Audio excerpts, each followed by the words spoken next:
Sup, bitches? We are back, which feels like it's been forever. We recorded 2 episodes back to back last time, so I'm happy to be here. Yeah, well, she's all nice and fucking refreshed. I am. I went on a little soul road trip, which I love road trips. They're like good for the soul. Everyone should do more road trips. Anyway, it was amazing. And I do feel refreshed. I came back like totally clean and cleansed. I was like, yeah, I'm ready for life. So, yay. Feeling motivated instead of like drowning in my own nonsense. I want a road trip. I know. I should do it. I'm like, maybe I can go to Saskatoon for the day. It's an hour and 15 minutes away, people. That's it. It's fine though. Yeah, it was worth it. And you know what? It's like funny when you start to learn how to manifest, kind of like my sister and I we went together and we both kind of like figured out how to secretly manifest. And I don't know, everything just like fell into place and finally understanding how to live in that aligned state. You're like spending money, but it just like comes right back and you're like, yeah, there we go. Yeah. And that was one of my manifestations. I was like, I want to be able to travel without coming back like with nothing. You know, when you go and you're like, this is my budget, and you just like blow it and you're like, well, now I have to start from zero and keep going. Yeah. It's kind of just like the way that it worked out. It wasn't necessarily the money that was coming in from the other side. It was just the way that the trip had manifested that it just ended up being really like flowy, and I didn't come back being like a broke loser, which was awesome. Broke loser. Which is usually what I do. I'm like, my credit card's maxed out, I got 0 savings, and you come back in a state of panic because you're like, I don't have anything. Yeah. That was my manifestation for the year 2021. I'm serious. And it worked out. This is my first test run and it worked out. So sweet. Something to be said about manifestation. Absolutely. If you're specific enough. Oh, yeah. And so we are recording this on the dark moon in June. Ooh, that rhymes. The dark moon in June. I like that. And there was a solar eclipse today, but it was at like 4 something in the morning and it was rainy here. So I was like, there's no way I'm getting up to try and see it because... Yeah. First of all, sunny, no. And second of all, it's cloudy. Yeah. Like any nice, good things, like any astrological shit, it's always been too cloudy to see shit. Exactly. So I'm like, whatever. I was so pumped for the Grand Conjunction and it was just like a little bit cloudy and there was like a window of like 10 minutes. You could even see it where we live. And I was like, damn it. Yeah, if that. Because we drove out of town a couple of different times. We're like, maybe from this vantage point, maybe from this. No, it didn't matter. It was just too fucking cloudy. Yeah. Oh, well, it is what it is. But I was trying to think of this after. I'm like, maybe that's a good thing. Are you not supposed to look at a solar eclipse? Which one is the one you're not supposed to look at? The solar eclipse, yeah. So blind you. It's probably fine then. Because I would have been like, ow, I'm blind. I know the last one, I was like, I looked straight into the sun. I was like, whoops. My retinas. My retinas. My retinas! Oh, God. But yeah. So what are your plans for this evening? You're going to set some intentions? Lord, I should. That sounded very non-committal. Oh, I should. Well, I hadn't really planned it out, but I think I'm going to. I'm going to sit down, set some intentions. I think I'm going to do our water. Yeah. Put it into my water and drink it up. Good. Yeah. I got these cool elixirs. We were in like I think we were in Vancouver. And I got these cool elixirs and you just drop them into your water. You like watch it swirl around, set the intention and drink it up. I was like, yeah, I could vibe with this. This is what I've done to get most things in my life so far. Yeah, so I think I'm going to do that. Nice. But I feel for once in my life, I have some levels of clarity. Like, it's like amazing what a trip and like taking some space and taking some time will do for a person. I'm like, holy fuck, I can see clearly. And it's scary that I was walking around prior to this trying to give people life advice when my brain is like just like bricked in. But I mean, it's like that's a classic thing where you can't read for yourself and read your own vibes, but you can work with other people. But I'm like, wow, everything's like orderly in there right now. Now all I want to do is bust out into song. What song? I can see clearly now. Totally. The rain is gone. Fuck, I hate that song though. I hate it. Yeah, it's not a good song. Sorry if you guys like it, but it sucks. Yeah, it's not a good one. Yeah, so I feel awesome. I feel refreshed. And I think that leads us nicely into our topic today. Right? Sure. Right? Yeah. You're going to make me say it, aren't you? I am. We always pull cards for our topics, and they're never like abundantly obvious until we start talking. But it's about like showing yourself that you care, taking space, and then doing the same for others and yourself.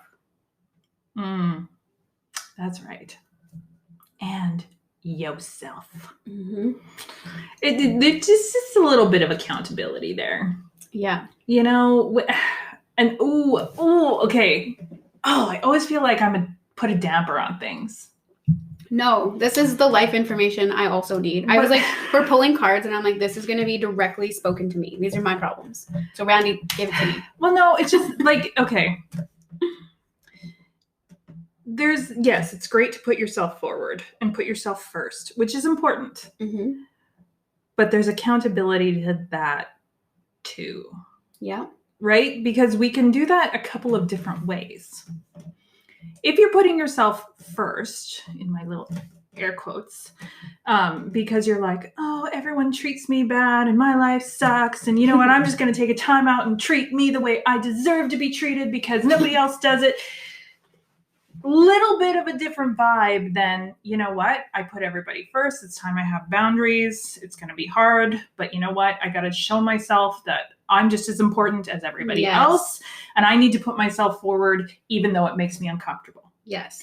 Two totally different ends of the spectrum. Option 1 is a bypass. Bypassing is just, like, I do it.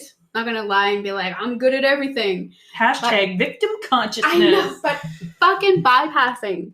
It's not going to get you anywhere. And, like, the more I, like, dive into this stuff, I'm just like, I don't know. I'm, like, a little bit naive. Let's just lay it down. So I'm like, no, nobody would ever willingly like bypass, you know what I mean? And it's like, sometimes people do it by mistake, right? It's not consciously bypassing, but it drives me nuts because it's like, you're just taking something to an extreme that's never going to work. That's right. It's all about the meaning behind what you're trying to do. Exactly. So let's start at ground zero here. What is the number one thing you need to master? Which coincidentally is also the fucking hardest thing to master because, you know, things like ego get in the way and victim consciousness and, you know, we like to blame others. It's being fucking honest with yourself. Wow. Amen.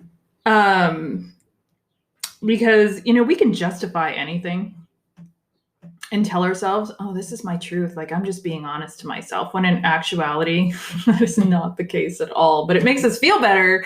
So we're just going to hang that hat and we're going to wear that on our sleeve. Like, yeah, look at me. And I'm doing it this because that's my truth. When in actuality, it's like, no, not really.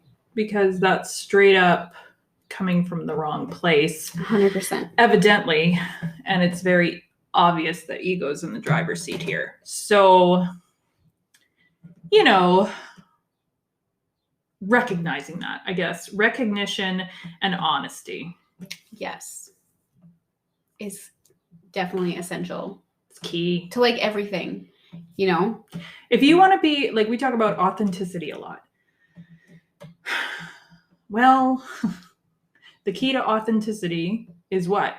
Honesty. Mm-hmm. And what sometimes you have to be accountable for your own stuff. Exactly. And especially if you're like, you know, working out there and you're doing active healing, on others, if you have clients. This is something I caught up in like quite early in my journey where it's like I was so externally focused and I was like, you got to be honest, you got to be authentic, and never for 1 minute stopped and like took my own medicine or took my own advice. I was just like totally bypassing and like not even taking that time. And it's like, you have to take the time to even reflect, to figure out what is your authenticity and what is honest to you in each moment. And I'm so guilty of that.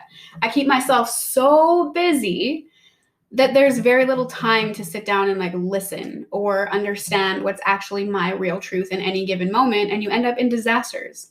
And it's like you can only build your house of cards for so long until a little wind comes along and you're screwed. Yeah. Exactly. I was making bomb noises earlier. I'm like, good for you. I can't make sound effects. I won't even care. It's true though. So recognition and honesty, I think, is number one, the most important aspect, if you take one thing away from our chats today, other than we're funny as shit, it's that you need to recognize and you need to be honest. Yeah. You better recognize. And it's not easy. No, it's not. Because we are, here we go again. So, hear me and my truth bombs. Like it's like I'm follow me here. I'm getting somewhere. I think it's hilarious that we all live in this social media world now, because it's like literally outward filters when we're all already using internal fucking filters. It just seems so redundant and silly. 100%. Hashtag I love Snapchat filters. That you do. I say that, but because it's fun, not because it's fun, yeah. You know, I like turning myself into the little chihuahua that talks. It's so fun. So fun. Anyway, but no, it's about filtering, right? So we put on different glasses that we look through the world in, and all of those glasses have different filters. So it's like, whew, I'm putting on my rose-colored glasses. That tints everything just in a nice way, so I don't see any red flags because it's all just pink. Guilty. You know? Those are the glasses I used to constantly wear. I'm starting to learn to take them off. And then you have the ones that just blur everything, because it's like, well, if I don't see clearly, then, I mean, I'm probably just misinterpreting it. That's all. This is totally me just misinterpreting. There's nothing really bad going on. That's just the way I'm thinking. See, it's just me. I mean, I'm sure it's not really like that. Oh my God. That's my filter. You know? Yeah. Or it used to be. Yeah. You know? And then you have the let's paint it black glasses. Ooh, it's all about the song titles today. Yeah. The putting on and everything fucking sucks and negative and that sucks and whatever. Nothing's going to be any good again. You know, like it's all filters. So which pair of glasses are you wearing today? Wow, for real. I don't know where that came from, by the way. That was very well said. This is one of my favorite things, watching Randy channel and this stuff. I can tell she's like, I don't know where I'm going with this, but it's going to come through. And it always does.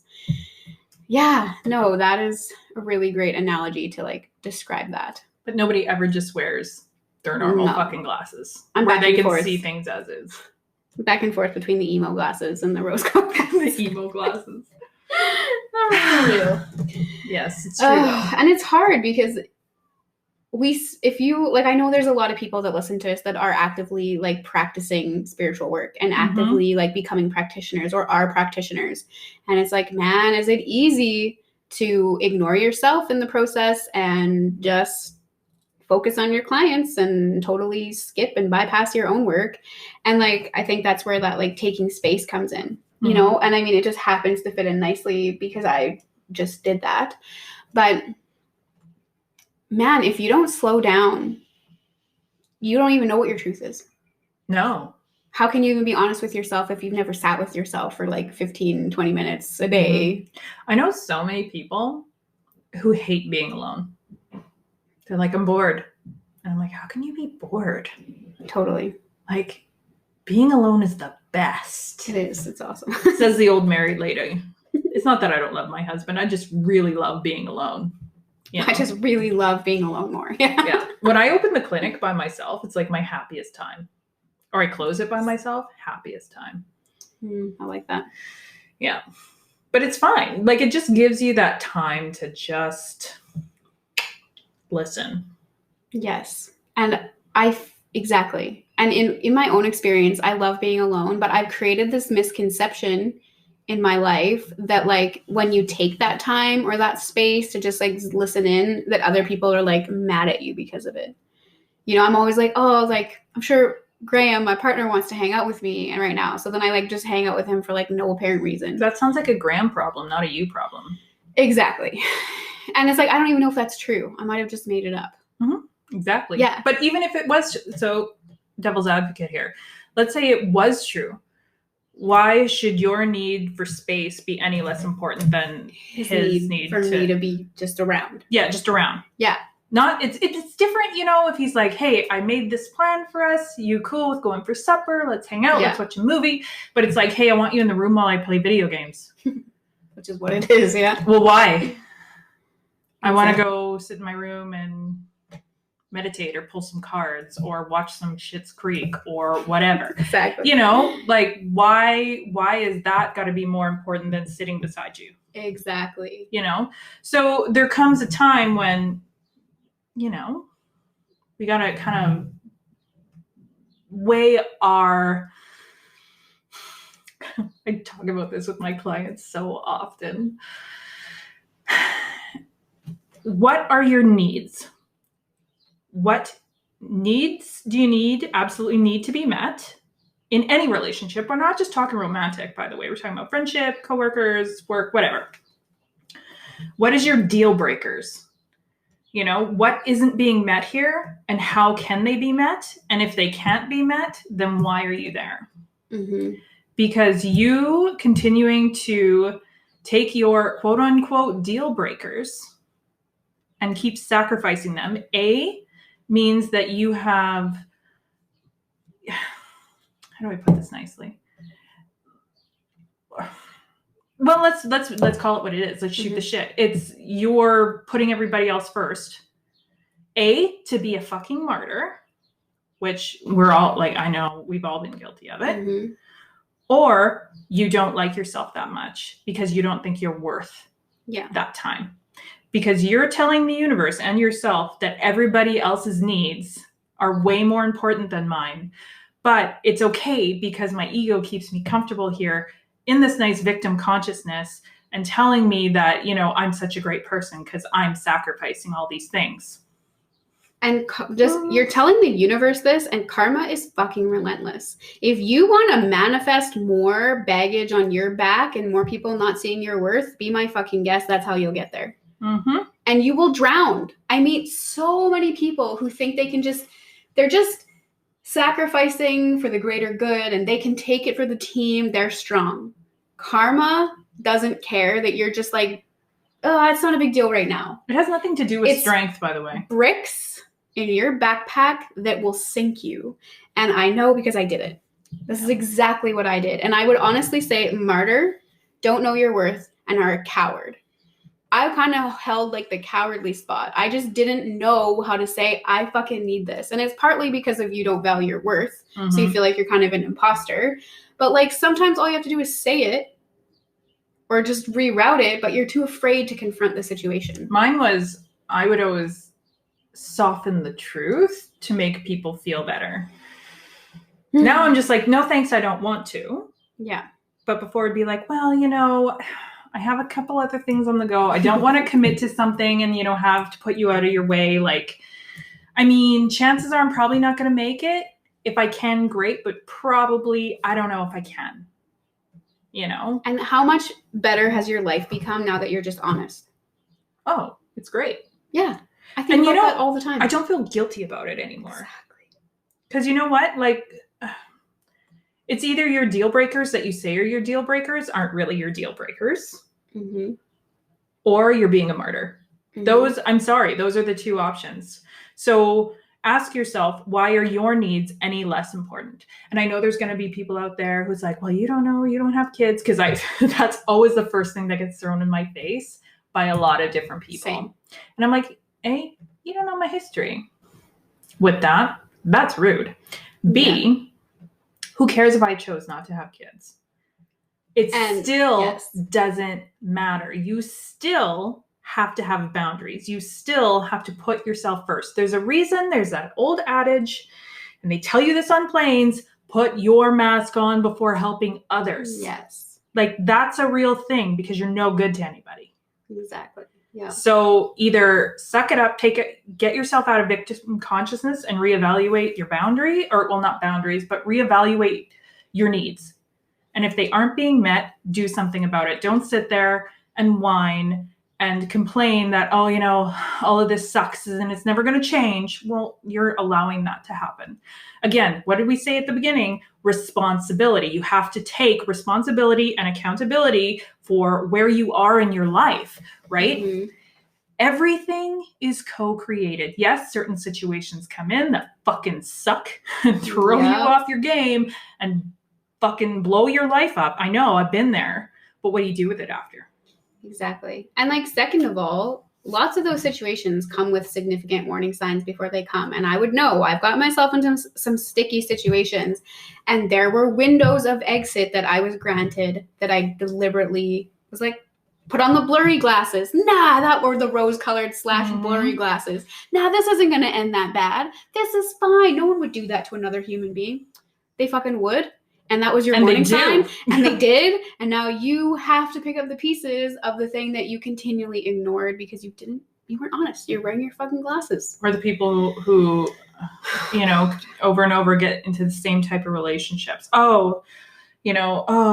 These people, I always end up with this kind of guy, or I always end up with this kind of girl, or I always end up with these types of people. Like, I don't know what's wrong with me. Let's reevaluate that for a minute, shall we? Mm-hmm. Why are you choosing this person? Because it takes two people to be in a relationship. Mm-hmm. So are you just, these people are easy pickings and coming along and, anyone's better than nobody? Yeah. Or are you being a martyr and like looking for those wounded people because you don't know how to... It's like a level of like comfort too. I see this in some of my family members. It's like, I know they want better for themselves, but it's so comfortable. I know how to be the martyr. I know how to externally focus on everyone else's problems but my own. And it's safe. Like, it's hard to even say that, but it's what they literally believe. It's just safer for me to externalize versus internalize. And again, here's me with the fucking hard truth bombs today. Yeah, like such a bitch. But like, you know what? Why are you comfortable there? Exactly. Why are you comfortable there? Exactly. Ask yourself. Because if you, here's the hard truth here. If you didn't get something out of it, you wouldn't be doing it. Right? Nobody does something that don't get anything out of. So maybe you're not getting, the joy and love that you want, but what are you getting? Your ego's getting fed because you get to be a martyr. Yeah. You get to fix somebody. You're their savior. Oh God, totally. I just because I said that based on my family members, and I was like, I wonder where this will go. I've never thought about this. And I was like, oh yeah, there it is. That's exactly what happens. But that's just, we're human beings, right? We're spiritual people having a human experience. Human beings don't do anything unless there's some sort of gratification. Gratification doesn't always have to be a positive thing. Comfort is a gratification. Right? Yeah. So, and so when you say that, like, we're spiritual people having a human experience, it's not to make you feel bad about any time that you've been in here, because it's part of the human experience. I'm pretty sure my guides just today were like, I just sometimes get confused how I like gave into my ego so hard in my past lives. And I literally had this conversation. I was like, why would I do that? And they were like envy and jealousy and like pain. Such a human thing. It's like entrenched in human experiences, and they're like, it's just encoded into your fucking human DNA. It's gonna happen. There's no way that you're not gonna experience those things, but it matters what you do with it on the other end of it all. Exactly. And this, like, I feel like we're getting real heated about this because it's just hits so close to home. Like, it's so close to home. Just FYI, this was not at all the way we thought it was gonna go. Not even a little bit. Like, we thought this was gonna be super light and fluffy. Love yourself. Take care of yourself. Have space. And then all of a sudden it's like, bitches, stop being a fucking martyr. Like, that's not, oh my God. That's how you know this podcast comes through very channeled, because like what we think we're going to talk about is never where it goes. It's never. It's just as interesting to us as hopefully it is to you.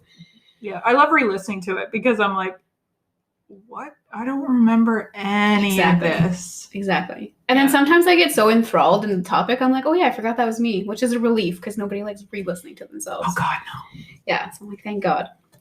So we're getting heated because it's hitting close to home. And I can only remember like how I went into that martyr aspect, and it just caused me so much more pain. And like I just took myself through the ringer, and I can look back and it was all me. It was all me by not being honest with myself and wearing glasses I shouldn't have been wearing. So just out of high school, I dated this guy, and he was like, oh, fuck, he was the worst, I guess. You guess. He was a Pisces, if that helps anybody. Oh my Where God. they straddle the line between like being really dreamy and warm and then fucking toxic. And they did straddle that line, and they straddled it hard. So anyway, like dated him, alcoholic, totally like blackout. This guy. You Black, told me about him. Did I? Okay, well that's good. I don't remember telling you about this. But yeah, he'd black out and do like crazy shitty things, and then like never remember them, and then be like super sad that he would ever hurt me this way. So anyway, when we broke up, I like picked up my pieces, and I was like glad to be rid of him. I should have ended it a long time ago. And then I picked up my pieces, and I was like, I'm going to university, and I'm going to make something of myself. So I did, and I was like empowered for a little bit. But then I went on and had to like make connections with other people. But I was like, men don't know what love is. Like, I literally believed that. And like, if anyone knows any men, you know they're capable of love. So I really believe that there was no such thing as like men who expressed love. So I went around and I just like was like, oh, such a martyr. Like, oh, no one would love me and blah, blah, blah. And like, I need to find a way to like, I literally was trying to prep myself to be in an open marriage because I thought that was the only way it could happen. I was like, I'm just gonna have to like be like, it's okay if you want to cheat on me. It's okay if you want to do this. And then I just walked around like this martyr, and I attracted men who that was their perspective. That was the belief I held. That was the role I held. So I attracted people that did that. And I put myself, like, I also wasn't ready to love anyone. I was like, nah, these are just meaningless connections.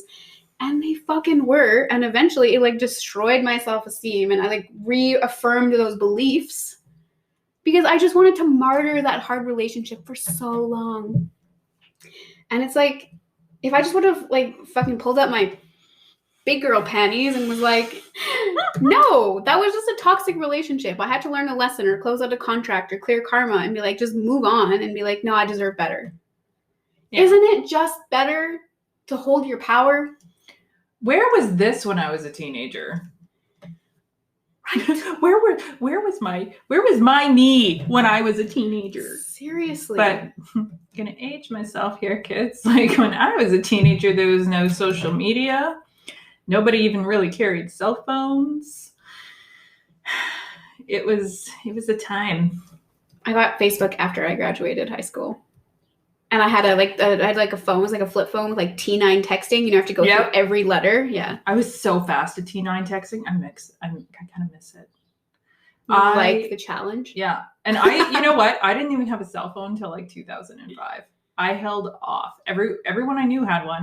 And I was like, nope, I don't need one. Actually, I did the same thing. I didn't get a smartphone until university. And I didn't even get like the tiny little flip. My first one was a tiny pink Samsung flip phone back when they were like itty bitty. I remember those, not even a smartphone. No, they weren't. Like that was my first, and it wasn't my first cell phone. It was the family's first cell phone. Was those big old fucking bricks that just had the little piece that flapped up. And it cost $1 million to friggin' run. And it was only for emergencies. And you don't turn that thing on unless it's a fucking emergency. I remember that. My dad had one of those for work. Yeah. And work only. Oh, no, this was just if we went out and had car trouble or something. That was it. Don't you dare turn it on. This was not to phone to say, hey, I want to stay at my friend's longer. I made that mistake. Okay. Oh, shit. So, like, it's funny. But I mean, okay, so let's put this into perspective. Facebook didn't come out till almost a decade after I was out of high school. 8 years before it was even created. I am that old. It really doesn't seem like we have that much gap in age, I feel. But when you say things like that, I'm like, oh yeah, I was just graduating when it came out. 2008. Woo. I think technically it was 2007 it came out, but still. I held off. Yeah. I was like the last person to do anything. I was like, I'm not doing this. I got poked remember when they used to poke people on Facebook? I got poked by a bunch of different people for 6 months. I'm like, what is this shit? Stop it. I know. I still don't even know what that was. Yeah.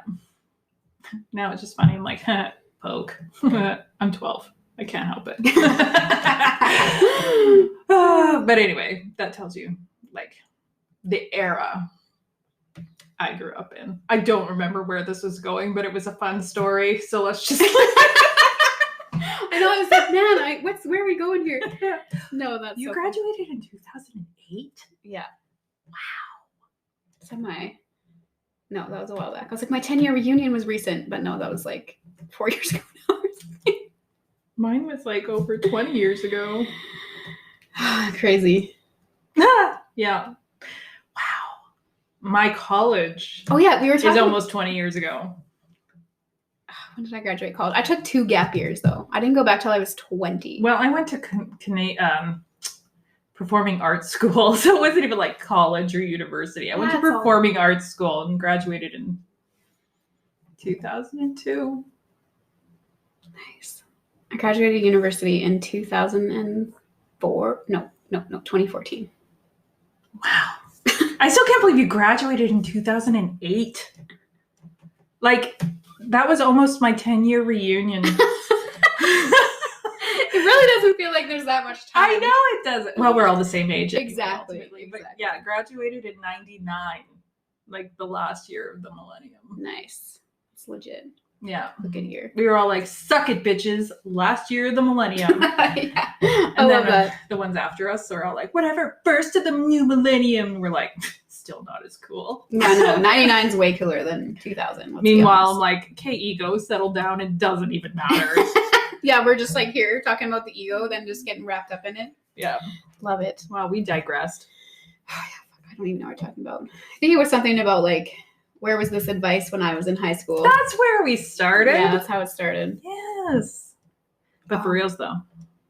Honestly. Shouts out to us on Instagram and Facebook if you guys are, in school and listening to this, because it's going to help you so much. So I was listening to our episode from, I think it was last week.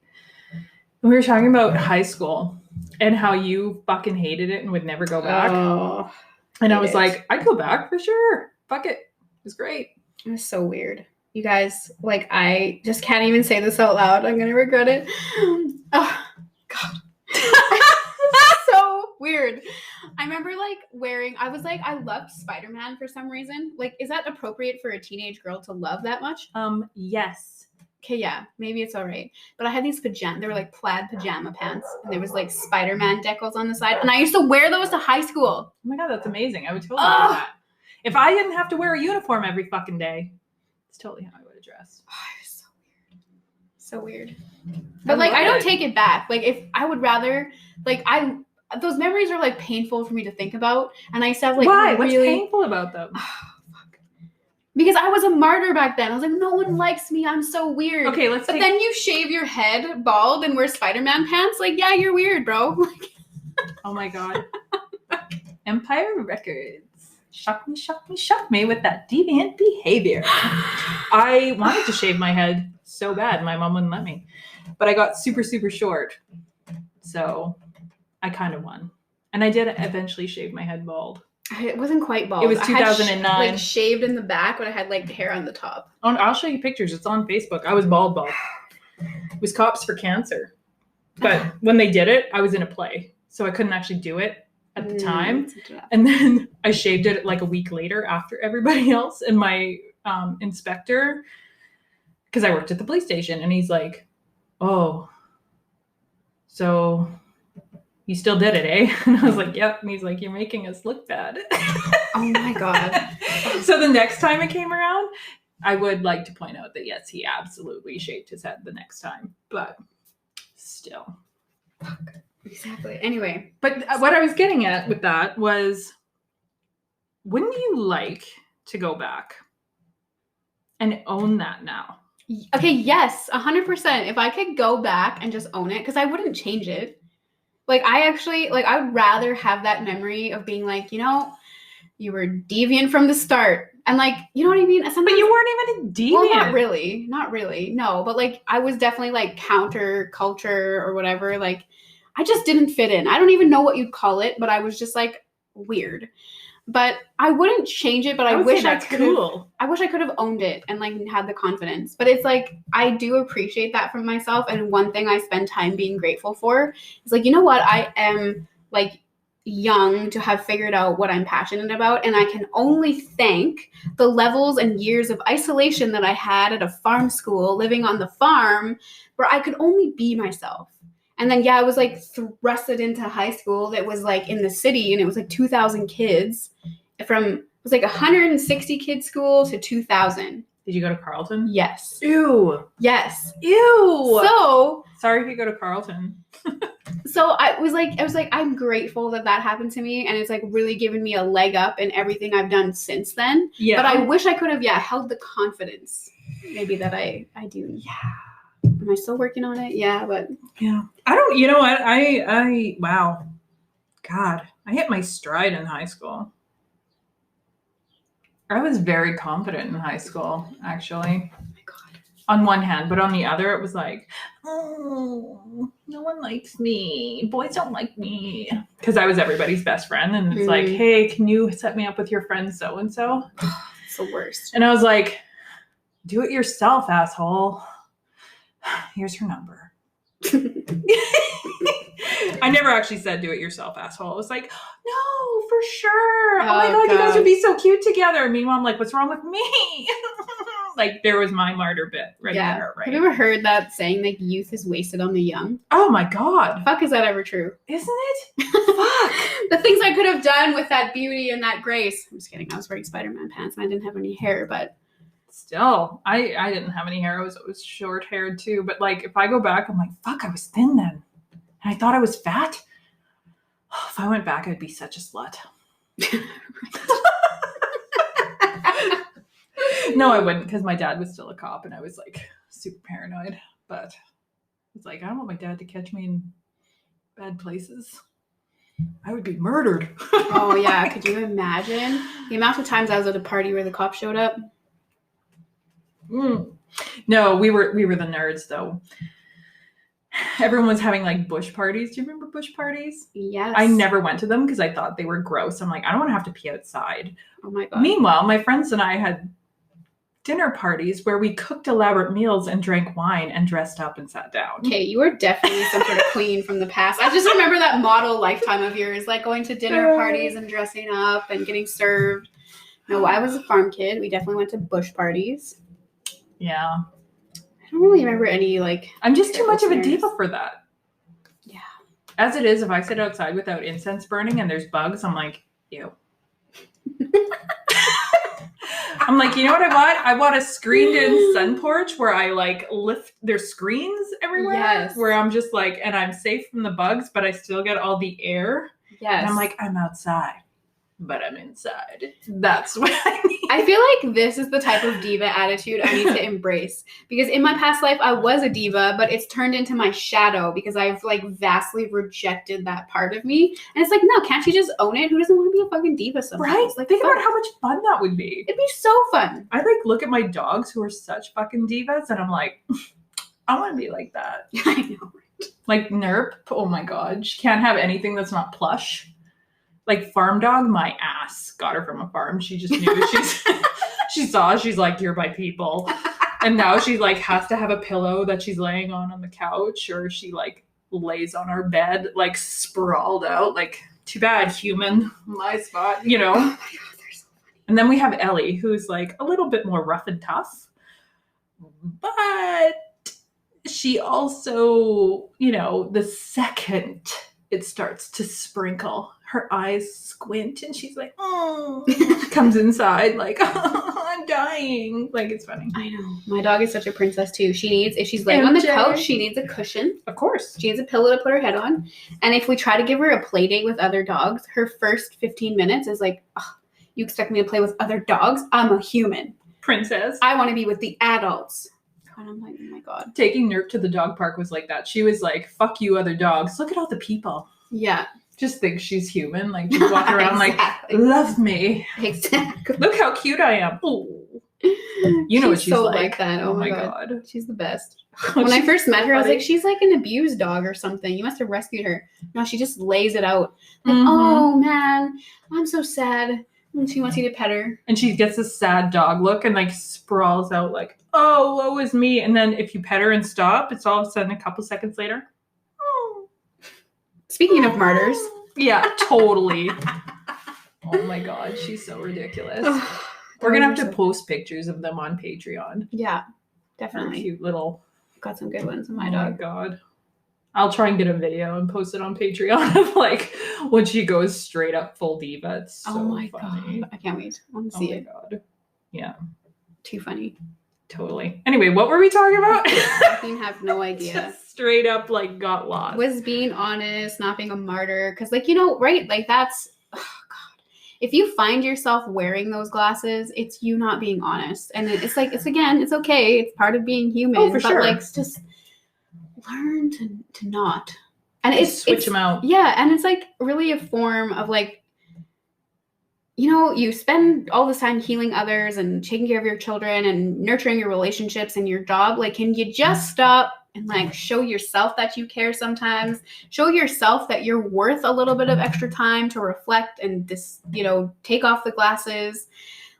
It's so worth it. And I mean, if you're stuck in those loops, like I was like my whole life, basically, of like, you know, bypassing and wanting to be a martyr or not knowing my worth, it's like, it's just going to delay you from where you want to go. So sometimes when you're hanging on for dear life to what's comfortable or safe or what you know or the ego validation, it's like you're just stopping yourself from stepping into these beautiful, powerful places. Yes.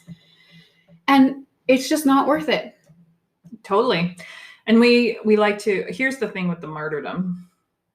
I'm so strong. I have to be strong for everybody else. I have to just have that strength for everybody else. Bitch, please. All you're doing is enabling everybody else. Exactly. It takes way more strength to stand your ground. Oh my God. Put on those clear glasses and just be honest. 100%. Scariest things I've ever done in my life, be honest, quit my soul-sucking job, try to like rework a relationship that's very positive. Like it's a very positive relationship, but rework the expectations in a relationship whilst always being in it for like 5 years. It's like, that's so hard. And communicating your needs. Yes. We've kind of already talked about this, but that is one of the hardest. Mm-hmm. You want to talk strength, communicate your needs. Fucking rights. Like that's number one, because what are we so scared of? What are we so scared of? See, this is what I do with my clients. We dig deep and we figure out what's your ultimate fear. Do people always have the same fear or is it very versatile? There's like 4 core main ones. Actually 2 core main ones. I know. I was talking to my sister on our trip and I was like, I swear to God, you can almost pinpoint everything else. So like being rejected or unlovable. Or I'm not worthy of it. Right. Yeah. But like what's our fear? That we're not going to be loved. Or that we're going to be left behind and abandoned. Because why? Because nobody will love me. That's usually what it comes down to. I know. I was like thinking about it and I was like thinking about how I look at the shadows. Like it's not a service yet, but hang in there. Like I can sometimes pinpoint people's shadows in the Akashic records. And there's about like, I think 12 or 13 core shadow archetypes. But if you want to like pinpoint that down to where it all started, it's like, yeah, being like rejected, abandoned, or not lovable. And it's like, fuck, what a tragedy being a human being is sometimes, that is just what you want. But the human experience is meant to give the illusion of separation. Mm-hmm. We're never really separate from anyone else ever for any given reason. We're all one. So it's really just an illusion. It's like it's sometimes hard to hear because when I first started hearing things about an illusion or this or that, I was like, I just couldn't handle it. I couldn't process that. I was like, no, this is real because it fucking hurts like it's real. It's like, it's like a play. Yeah. Really. It is. But you've cast yourself. Don't act like you're the victim here and you've been thrown into earth life and you're stuck with all this pain and torment. You auditioned for this play and got the leading role. So you're in it to learn these lessons and integrate them, but we're never separate. We're never unlovable. We can never be abandoned. I need to integrate these lessons. This is also my problem. But it's just like, man. And if somebody does, God forsake, it does happen where people do abandon you and they do leave you. They weren't your people. Exactly. They weren't your people. Just like when you're in an unhappy relationship. This is why it's so important to know your needs. So, because a lot of people don't know their needs. Mm-hmm. And we have to figure it out. Mm-hmm. So we don't want to look at our needs because if they're not being met, then you have to do something about it. But isn't it better to get that done sooner? I know it fucking hurts like a bitch, but here's the thing. I've come to this conclusion about death too. Death does not bother me like it used to. Mm-hmm. Because no one's actually gone. Because we're all literally one. Yeah. So even here, there's always that fear of, like when you, you're like you're on a different vibration than somebody else. And it's like, okay, I'm on cloud A and they're on cloud B and we're just not connecting anymore. And I feel like I have to cut that tie, but I feel guilty about it. Well, you don't really have to feel guilty about it because whether you cut the tie or not, you're all this, like we're all the same. Like we're all literally in each other anyway. Mm-hmm. Like we're literally all energy, all melding together in different forms. So whether you leave them or not, they're still going to be there. Exactly. Yeah. That makes me look at death so much differently, yeah. And I'm so much more content with it. Same. I think I've used this analogy before, but it's just like the thing that works the best with my brain. But it's like we just change form. Mm-hmm. When we're in the human body, we're like very dense and physical, which is like water, and it's like ice cube, solid form. And then suddenly you die and you turn into like the vapor, and it's like the ice cube can't talk to the vapor. Like they just don't have the same density, but they're still like there. They're still the same. They're still the essential same character, things. Same element. We're still the same. We're just in different forms. And until we decide to stop being an ice cube and turn into vapor, well, we're not going to have to connect with them as easily. Yeah, that's it. It's not impossible. Yes, it's not impossible. I've seen it done many a times. Yeah. It's just not as physical and tangible as the ice cube likes it to be. Yeah. I want to see you. I want to hear you loud and clear. Like when I had my cat put down last month. Mm-hmm. Or I guess it was technically April. Like normally that kills me. And like we're talking for months. And I was like, it was a really tough couple of days of just missing her, right? Mm-hmm. Like getting used to that physical form being gone. Mm-hmm. But I don't feel like she's actually left. Oh yeah, for sure. And I'm like totally, like this was the easiest transition that I've ever felt. And I'm like, weird. Mm-hmm. Reminds me of when my rabbit died. I had this rabbit for 9 years, so don't laugh. He was my best friend. I'm not gonna laugh. He's so cute. I get it, man. I get it. He's so cute. And he passed away, and all I could think about was like, it wasn't even that he was gone, but I was like, did this rabbit value me the way that I valued him? Like, am I going to see this fucker again or not? And then I've had like 2 experiences. One time he came to see me in a dream and he was like, oh, what do you want? Like, as if it's annoying. You're like inconveniencing them. They're like, you're not even that far away from me. So he was like annoyed when he came and seen me because he knew it was sad, I guess. And then I had another one where I was in hypnosis and I like crossed over. And he was waiting for me. I was like, oh, I guess I did mean something to this little bugger.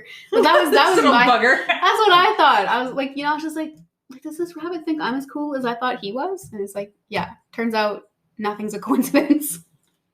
They pick you for a reason. Exactly. Well, yeah, they do. They pick you. Don't under like any second think that it's the other way around. Oh yeah. Like, here's how Winnie, the one that we just put down, came into our lives. Okay, this is the funniest fucking story. Yeah, my rabbit's a funny story too. So we're getting on so off topic, but anyway, whatever. So my friend was like, "Hey, my future husband, we were just dating at the time, moved in with me, and I had just had a cat put down a few weeks prior because he always had he was sick his whole life. It was fine." And she's like, I have a housewarming gift for you. And I was like, oh God. right? So we go, and it's this cat. And it's already like 6 months old, but she's beautiful. She's cream colored, blue eyes, and she knows like I'm a sucker for blue eyes. And she's like, I trapped her in my house for you, because they're farm cats, right? So she comes out and she's like, she's savage. Like, if you put her down, that's it. You'll never find her again. And I was like, okay. So we hold her, and she's super sweet, but you could tell she's just all sketched out. And I was like, well, like, we wanted like a kitten, like one that would, because we already had a cat at home. We didn't want there to be issues, right? So put her down. She fucked off. We're like, okay, bye. We went to go find, because there was a litter of kittens. We only found one kitten. The rest, I think, had been eaten by something. Oh, God. So here we are with this little fluff ball, and we're getting ready to leave. Meanwhile, like, as we're looking for these other kittens, this white thing is like so far out in this field, like literally stalking. You could just see like her eyes every now and again, like just stalking us. And we're like, okay. So we found this little kitten. We're like, well, I guess this is the one. This is the only one there is. So here we go. And I get in the car, and he's passing me the kitten. All of a sudden, whoop.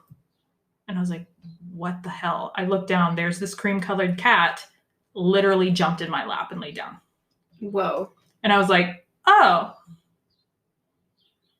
well, okay. Like, what do we do? So we left with 2 cats. And I was like, well, that's okay. I was like, Mom wants a cat they'd recently moved to like the acreage a couple years, and like their cat had died. So they're like, oh, they're looking for a mouser.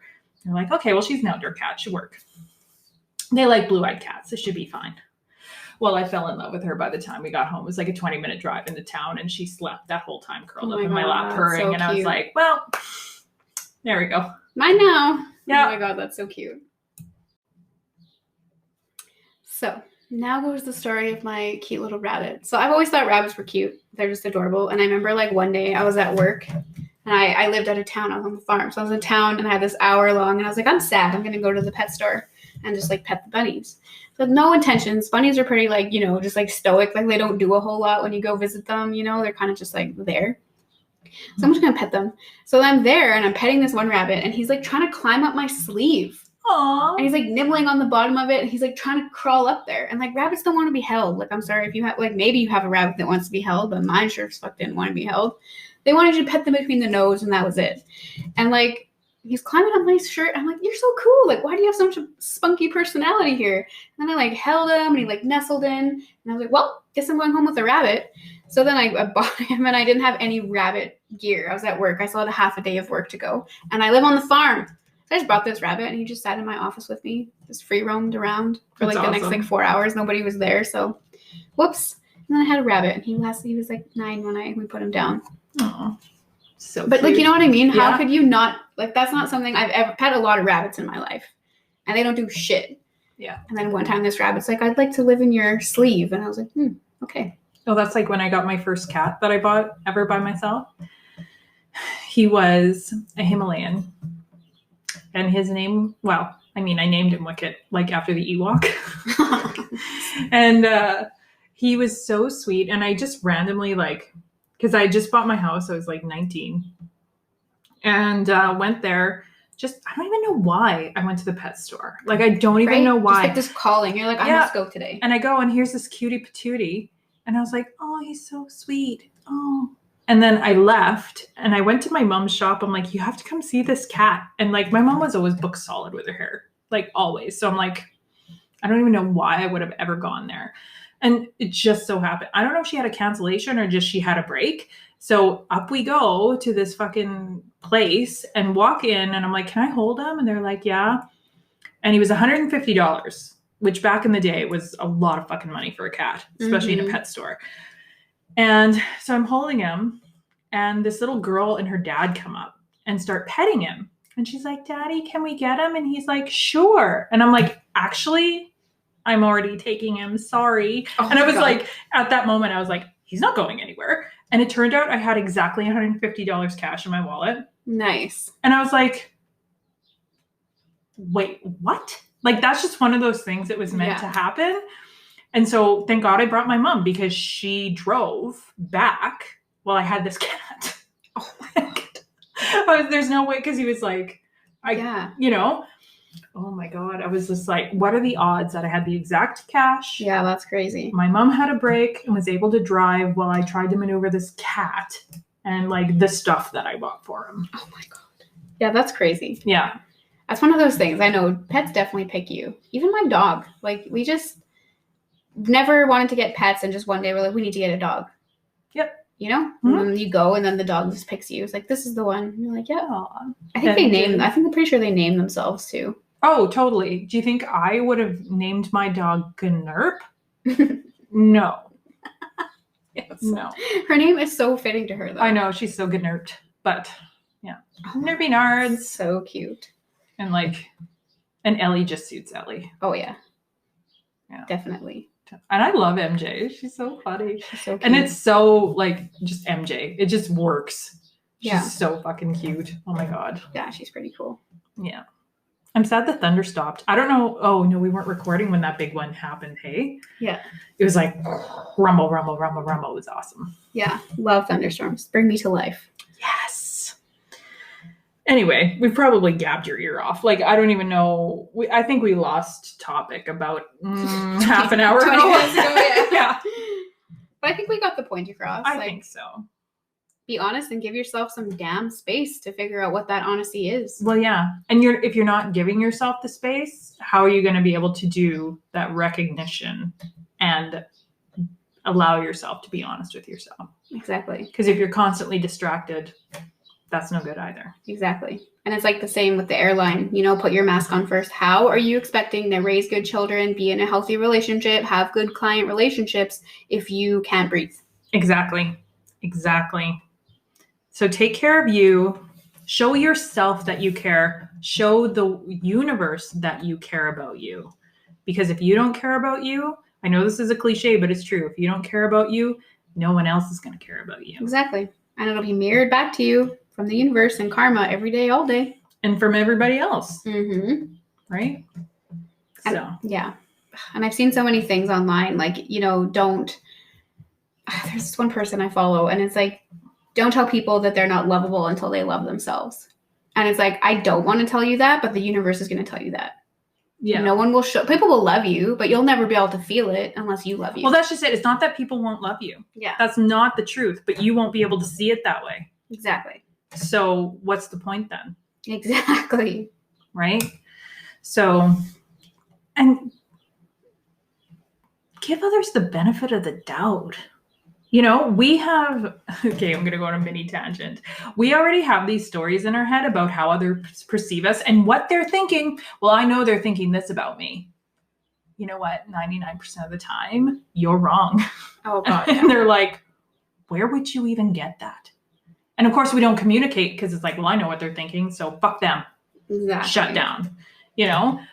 So just be careful of that as well. Remember, there's my clients are just rolling their eyes right now. I just know what they're like. Oh, here comes the pendulum. But it's true. They're like, this bitch and her pendulum. But, God, that's so funny. You can't swing all the way one way and then expect to swing all the way the other way, because that's not healthy either. Right? Whether you're an excess of lack or an excess of like, I'm fucking awesome ego, neither one of those is good. No. You want that nice, healthy middle ground. Yeah, absolutely. So I challenge you this week. Dun, dun, dun. Ooh, a challenge. A homework assignment. Whether you do it in journaling, whether you just do it in a meditation, whether you just think about it while you're driving. I don't care how you do it. Just do it. Evaluate your needs. What are they? What's being met? What isn't? What are your deal breakers? Can you change it? Exactly. And just do it. Just do it. And you know what? It doesn't have to be a big bad thing. Make it fun. Exactly. Actually, kind of like when I first started this, I'm like, oh my God. Me in the shadow work, it was like, oh my God, it's so hard. And now I'm like, oh, why do I do that? Let's dig deep.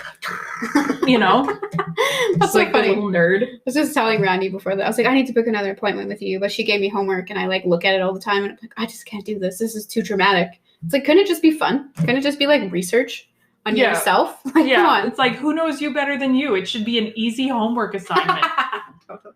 Like, You know? Oh, fuck. It's all good. It's all good. Anyway, so just do it. Yeah, totally. You guys want me to dig deep with you? Visit my website. Book an appointment. We'll have some fun. It will be fun. Would also be very triggering. But I invite you to do it because I've got more healing out of Randy's fucking hour session than I have in a lot of other places that I've tried to go. So It's all good. just do it. Just do it. Do it. What movie was that from? Was it The Waterboy? I have no idea. Oh my god. I do love that movie, but I can't remember. I don't remember it, but I just remember the do it. Do it. Rob Schneider. Yeah. Yeah. Definitely on Little Nicky, though. See, I never watched that one. It had to be The Waterboy. It has to be The Waterboy then. Let us know in the description or whatever. I'm so confused. In the comments. In the comments. God, whether it's Instagram, Facebook, YouTube, whatever. Also, let us know on social media. Do you listen to us on Apple? Do you listen to us on Spotify? Or do you follow our YouTube channel? Where did you find us? Because we're curious as fuck. Yeah. And feel free to join our Patreon because we have a lot of fucking fun over there. Yeah, we sure do. God, I can't wait. Mm-hmm. We got some good bonus episodes. Just saying. Just saying. Anyway, kidlets. Oh, did you hear that? Yeah, thunder. Thunder. Oh my god, it's a very singy episode. I like it. I've been just like... All the song titles and music vibes. You know what? I think it's because I'm in a play soon. Even though it's not a musical, it gets me in that mood. I'm just like... I love it. It's been a while. I get all theatrical. I'm excited. Anyway, kids, for reals, we're out. Until next week, keep fit and have fun. Bye. That's what that's from. Okay, bye.